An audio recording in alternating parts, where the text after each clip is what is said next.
Hi everyone, welcome into this week's My Weekly CBS Fix. I'd like to dedicate this week's video to a good friend of mine, a good friend of Raje, Shimi Weiss, who is getting married tonight. Mazel tov. You should build a Bayis Nam B'Yisrael, and Mitzvah Shem, you and your wife together. In this week's Parsha is Vayakal Pekude. It's a double Parsha. The Torah again tells us about the different things that were brought towards the building of the Mishkan. And the Torah uses a very interesting language. The Torah uses the words a nediv libo, which is a donator of heart or of mind, or kol shenisar rucho, anybody whose spirit has caused them to want to give towards the building of the sanctuary. So the question we have to ask is, what is this speech of anybody who is giving of heart, donating his mind, donating his heart towards it, as opposed to donating their money?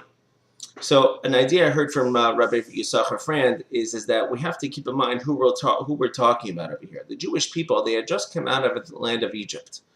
And when they had come out of the land of Egypt, they had emptied out all of Egypt from all its wealth. They had borrowed different vessels from the Egyptians. They should know exactly where they would be when they went out. And also, as the Torah tells us, or the Medrash tells us, that when the Jewish people came to the other side of the Red Sea, all the spoils that belonged to the Egyptian army that had gone to chase them all washed ashore. So they all left the Yam Suf, the sea, completely laden down with all types of money and silver and gold and jewelry and diamonds. They had everything. They were entirely wealthy.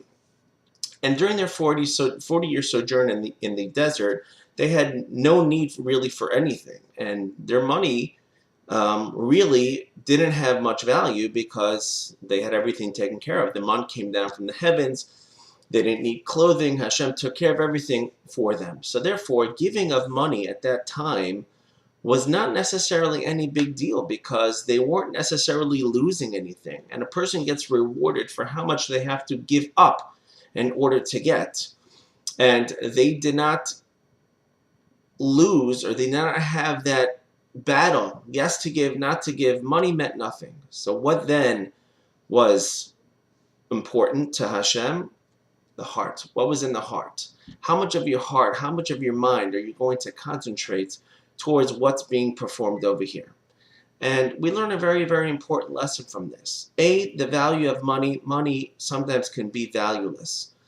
And the fact that the Jewish people had diamond and silver all around them, or gold, but it was not usable. And sometimes our money is just not going to help us. And ultimately, it won't help us when it comes to building our own sanctuaries, our own minds. We have to give. Hashem wants to know how much we have in our mind. Rahmana libabay. Hashem always wants what's in our mind. And in our mind, we should always be trying to give towards Hashem, no matter at the end of the day how much money we actually have. It's actually the desire that a person is actually judged for. So they gave of their mind and soul. And B, we're also learning that sometimes money is just not valuable at all. I mean, ask a guy who's loaded as anything, but he's stuck on some island with nothing to eat. He could pull out all the hundreds in the world. It's not going to help him. So what is important is the